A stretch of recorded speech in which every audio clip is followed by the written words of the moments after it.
Let's mic history को जानो।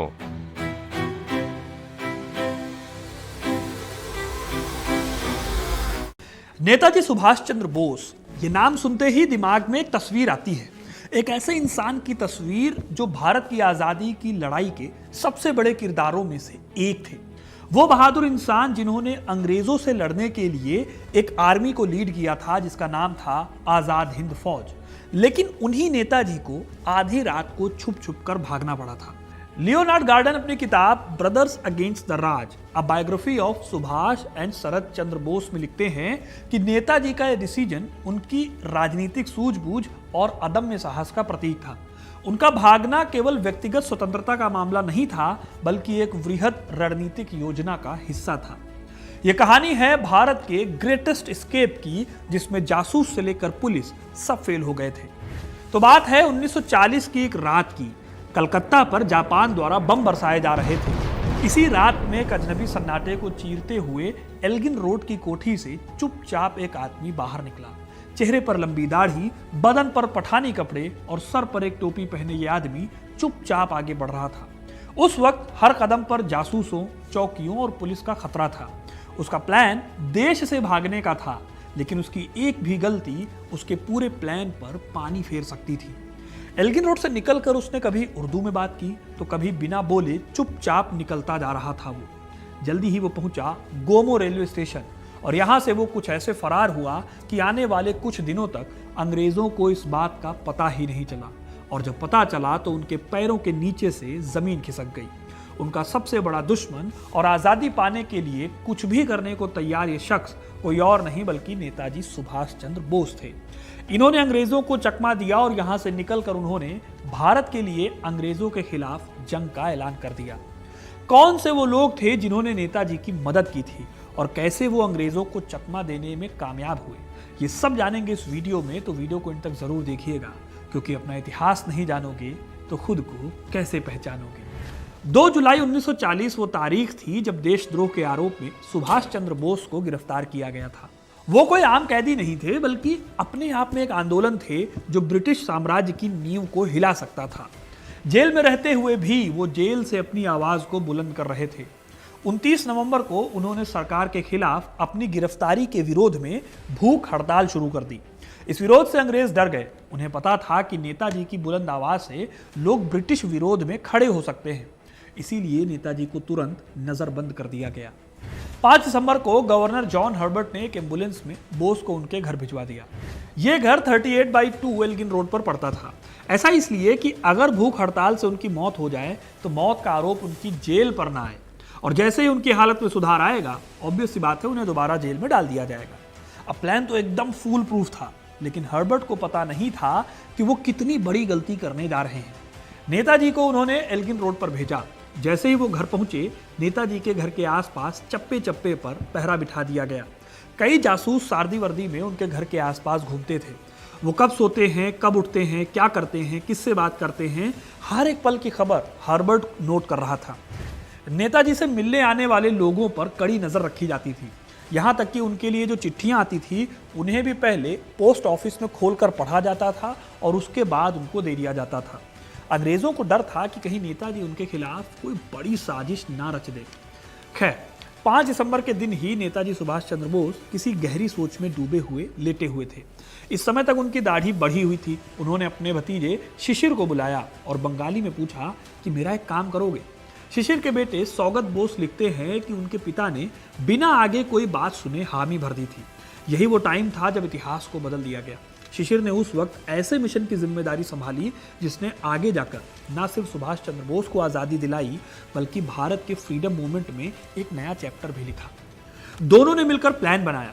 Plan था कि शिशिर अपने चचा को देर रात अपनी कार में बिठाकर कलकत्ता से दूर किसी एक ऐसे रेलवे स्टेशन ले जाएंगे जहां से देश के बाहर जाकर देश के लिए वो काम कर सकेंगे। नेताजी अपने प्लान में लो रहना चाहते थे ताकि किसी को कानो कान खबर ना हो। यही वजह है कि उन्होंने घर पे खड़ी अपनी लंबी सी अमेरिकन स्टूड ब्रेकर प्रेसिडेंट को हाथ नहीं लगाया, क्योंकि वो बड़ी गाड़ी थी और किसी की भी नज़र में आ सकती थी।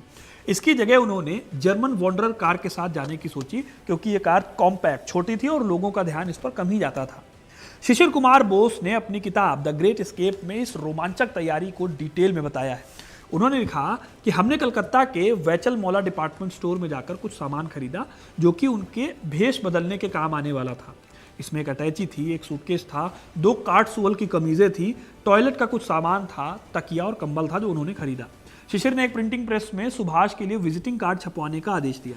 कार्ड पर लिखा था Mohammad Ziauddin, BA LLB, travelling inspector, the empire of India assurance company limited, permanent address civil lines Jabalpur. कहने का मतलब है कि नेताजी की पूरी आइडेंटिटी बदली जा रही थी ताकि उनको कोई पहचान न पाए।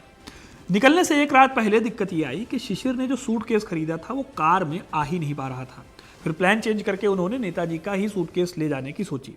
उनके सूटकेस पर SCB यानी सुभाष चंद्र बोस लिखा हुआ था, जिसे मिटाकर MZ लिखा गया। MZ यानी मोहम्मद जियाउद्दीन। फिर 16 जनवरी के दिन कार की सर्विसिंग कराई गई। पूरा प्लान बना लिया गया था। ये इतना सीक्रेट प्लान था कि इस बात को पूरे परिवार से छिपाया गया, यहाँ तक कि उनकी माँ को भी इस पूरे प्लान से दूर रखा गया। जाने से पहले नेताजी ने अपने परिवार के साथ आखिरी बार खाना खाया। उनको घर से निकलने से देर इसलिए हुई क्योंकि उस रात लोग देर से सोए थे और नेताजी नहीं चाहते थे कि कोई भी उनके सीक्रेट मिशन के बारे में जान जाए। रात 1:35 के आसपास सुभाष चंद्र बोस ने मोहम्मद जियाउद्दीन का भेष धारण किया। इसके बाद नेताजी कार की पिछली सीट पर जाकर बैठ गए। जाने से पहले उनके कमरे की लाइट को अगले 1 घंटे के लिए ऑन रखा गया ताकि बाहर खड़े जासूसों को लगे कि वो अभी भी कमरे में है। इस तरह जब पूरा कलकत्ता सो रहा था तब उनकी कार ने हुगली नदी पर बना हावड़ा पुल पार किया। लगभग रात के 8:30 बजे धनबाद के बरारी में सुभाष चंद्र बोस उतरते हैं। यहाँ उनके भाई अशोक रहते थे। शिशिर कुमार बोस अपनी किताब द ग्रेट एस्केप में लिखते हैं, मैं अशोक को बता ही रहा था कि माजरा क्या है कि कुछ देर पहले उतारे गए इंश्योरेंस एजेंट जियाउद्दीन यानी सुभाष चंद्र बोस ने घर में एंट्री ली। वो अशोक से बीमा पॉलिसी के बारे में बात करने लगे। फिर अशोक ने नौकरों को उनके लिए एक कमरा अरेंज करने को कहा। यह सब कुछ दोस्तों एक तरह का नाटक था ताकि उनके नौकरों को भी ना पता चले कि जियाउद्दीन असल में कोई और नहीं, नेताजी हैं। इसके बाद शाम को बातचीत से तय किया गया कि वो कालका मेल पकड़ेंगे और आगे की यात्रा करेंगे। ये ट्रेन उन्हें गोमो स्टेशन से पकड़नी थी। कालका मेल इसी गोमो स्टेशन पर रात में देर से आती थी, इसीलिए ये जगह ट्रेन पकड़ने के लिए चुनी गई। शिशिर बोस अपनी किताब में बताते हैं कि उन्हें छोड़ने के बाद कुछ ही मिनटों में कलकत्ता से चली कालका मेल वहां पहुंच गई। शिशिर तब तक स्टेशन के बाहर ही खड़े थे। उनके जाने के बाद तक शिशिर वहीं खड़े रहे। अब नेताजी इस ट्रेन से पहले दिल्ली गए और वहां से उन्होंने पेशावर के लिए फ्रंटियर मेल पकड़ी। भारत के सबसे बड़े दुश्मन ब्रिटिश साम्राज्य की आंखों में धूल झोंककर वो आज़ादी के नए रास्ते की तलाश में आगे बढ़ रहे थे। 19 जनवरी की देर शाम को जब फ्रंटियर मेल पेशावर के कैंटोनमेंट स्टेशन में घुसी तो उनके एक साथी मियां अकबर शाह उनका वेट कर रहे थे। ट्रेन से निकलने वाले लोगों में उन्होंने जब एक अच्छे व्यक्तित्व वाले मुस्लिम शख्स को सजे धजे देखा, गेट से बाहर निकलते देखा, तो वो फौरन समझ गए कि वो दूसरे भेष में सुभाष चंद्र बोस थे। अकबर शाह ने उनको साथ में लिया और एक तांगे से उन्हें डीन होटल लेकर चले गए। मियां अकबर शाह अपनी किताब नेताजीज ग्रेट एस्केप में बताया है कि उनको उनके तांगे वाले ने बताया कि एक पक्के मुसलमान को विधर्मियों के होटल में क्यों ले जा रहे हैं। उसने ताजमहल होटल ले जाने की सलाह दी और ये सलाह उनको काफ़ी सही लगी क्योंकि डीन होटल में पुलिस के जासूस होते थे तो नेताजी के पकड़े जाने का यहाँ पर ज़्यादा खतरा था। इसके चलते हुआ ये कि बीच रास्ते ही उन्होंने ताजमहल होटल की ओर रुख किया, अपना तांगा मुड़वा लिया। ताजमहल होटल का मैनेजर मोहम्मद जियाउद्दीन से इतना ज़्यादा इंप्रेस हुआ कि उसने उनके लिए फायर प्लेस वाला एक बहुत सुंदर सा कमरा खुलवाया। अगले दिन अकबर शाह ने सुभाष चंद्र बोस को अपने एक साथी आबाद खान के घर पर शिफ्ट कर दिया। यहाँ से निकलते वक्त सुभाष चंद्र बोस ने जियाउद्दीन का वेश त्याग कर लिया और एक बहरे पठान का वेश धारण कर लिया। बहरे पठान का वेश इसलिए क्योंकि उनको पश्तो बोलनी नहीं आती थी।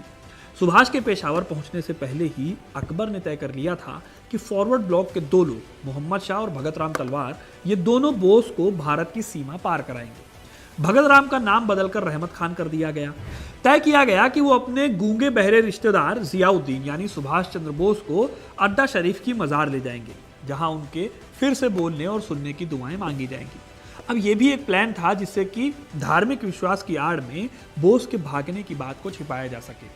19 जनवरी को निकले नेताजी 26 जनवरी 1941 की सुबह रहमत खान के साथ एक कार में रवाना हुए। दोपहर तक उन्होंने तब के ब्रिटिश साम्राज्य की सीमा पार कर ली। वहां उन्होंने कार छोड़ दी और नॉर्थ वेस्टर्न फ्रंटियर के ऊबड़ खाबड़ कबायली इलाके में पैदल आगे बढ़ना शुरू कर दिया। ये रास्ता दुश्मनों से भरा हुआ था, लेकिन बोस रुके नहीं। 27-28 जनवरी की आधी रात वो अफगानिस्तान के गांव पहुंचे। अकबर शाह अपनी किताब में बताते हैं कि इन लोगों ने चाय के डिब्बों से भरे एक ट्रक में लिफ्ट ली और 28 जनवरी की रात जलालाबाद पहुंच गए। अगले दिन उन्होंने जलालाबाद के पास अड्डा शरीफ मज़ार पर जियारत की। 30 जनवरी को उन्होंने तांगे से काबुल की तरफ बढ़ना शुरू किया। फिर एक ट्रक पर बैठकर बुध खाक के चेक पॉइंट पर पहुंचे। वहां से एक दूसरा तांगा करके वो 31 जनवरी 1941 की सुबह काबुल में दाखिल हुए। ये एक थका देने वाली लेकिन कामयाब यात्रा थी जो उन्हें आज़ादी की लड़ाई की एक और कदम आगे ले गई। वहीं दूसरी ओर कलकत्ता में भी बहुत कुछ हो रहा था। शिशिर बोस नेताजी को छोड़ने के बाद कलकत्ता वापस आए और सुभाष चंद्र बोस के पॉलिटिकल गुरु चितरंजन दास की पोती की शादी में शामिल हुए। वहां लोगों को बताया कि नेताजी काफी बीमार है। सुगत बोस अपनी किताब हिज मेजेस्टीज अपोनेंट में लिखते हैं कि नेताजी की खबर जासूसों को ना लगे, इसके लिए उनके कमरे में झूठ मूठ का खाना पहुंचाया जाता रहा। वो खाना उनके भतीजे और भतीजियां खाते रहे ताकि लोगों को लगे कि वो अभी भी वहां है। 27 जनवरी को जाकर पता चला कि नेताजी ने अंग्रेजों को चकमा दिया है, क्योंकि उस दिन अदालत में उनकी एक पेशी होनी थी। सुभाष चंद्र बोस के 2 भतीजों ने पुलिस को खबर दी कि वो घर से गायब हो गए हैं। ये सुनकर सुभाष की मां प्रभावती का रोते रोते बुरा हाल हो गया। उनको शांत कराने के लिए कालीघाट मंदिर भेजा गया। ये सब कुछ भी एक नाटक था ताकि अंग्रेजों को लगे कि इन लोगों को पता ही नहीं है कि नेताजी कहाँ चले गए। 27 जनवरी को सुभाष के गायब होने की खबर सबसे पहले आनंद बाजार पत्रिका और हिंदुस्तान हेराल्ड में छपी। इसके बाद राइटर्स ने जब इस न्यूज़ को पब्लिश किया तो पूरी दुनिया हैरान रह गई। यहाँ तक कि ये अफवाह भी फैलाई गई कि नेताजी संन्यास ले रहे हैं। वायसराय लिनलिथगो को इस बात से बहुत बुरा लगा। उन्होंने हर्बर्ट को खरी खोटी सुनाई। उधर 31 जनवरी को पेशावर पहुंचने के बाद रहमत खान और उनके गूंगे बहरे रिश्तेदार जियाउद्दीन यानी सुभाष चंद्र बोस लाहौरी गेट के पास एक सराय में ठहरे। पहले वो सोवियत जाना चाहते थे, लेकिन सोवियत जाने की बात कुछ बनी नहीं। इसके बाद उन्होंने जर्मन दूतावास यानी जर्मन एम्बेसी से कॉन्टैक्ट करने का फैसला किया। उनसे मिलने के बाद काबुल दूतावास जर्मनी से कॉन्टैक्ट किया गया। यहाँ बात बन गई।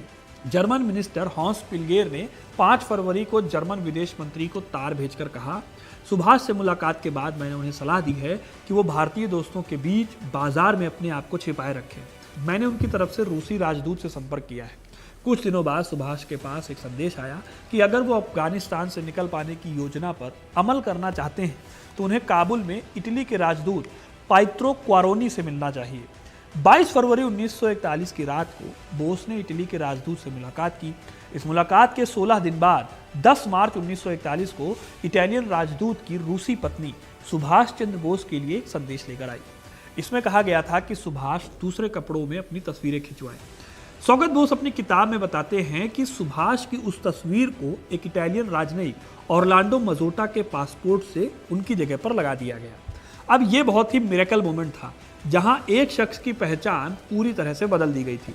फिर 17 मार्च की रात को सुभाष एक इटालियन राजनयिक सिनोर क्रेसिसनी के घर पर शिफ्ट कर दिए गए। इस तरह वो एक रिस्की पहचान के तहत अफगानिस्तान के बॉर्डर को पार करते हुए पहले समरकंद पहुंचे और फिर ट्रेन से मॉस्को के लिए रवाना हो गए। वहां से सुभाष चंद्र बोस ने जर्मनी की राजधानी बर्लिन का रुख किया। ये पूरी जर्नी उनकी महान पलायन यानी द ग्रेट स्केप की आखिरी कड़ी थी, जिसने उन्हें आज़ादी की लड़ाई को एक नए मोर्चे पर ले जाने का मौका दिया।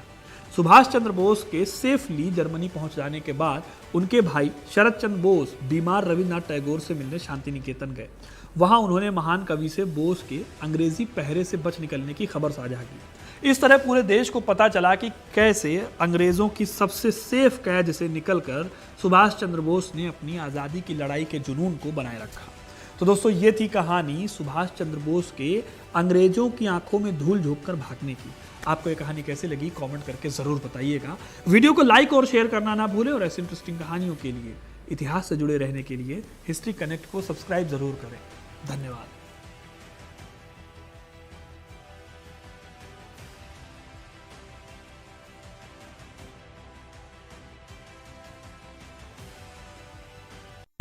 आप सुन रहे थे let's mind more than radio. Follow कीजिए हमें हमारे सोशल मीडिया प्लेटफॉर्म्स पर।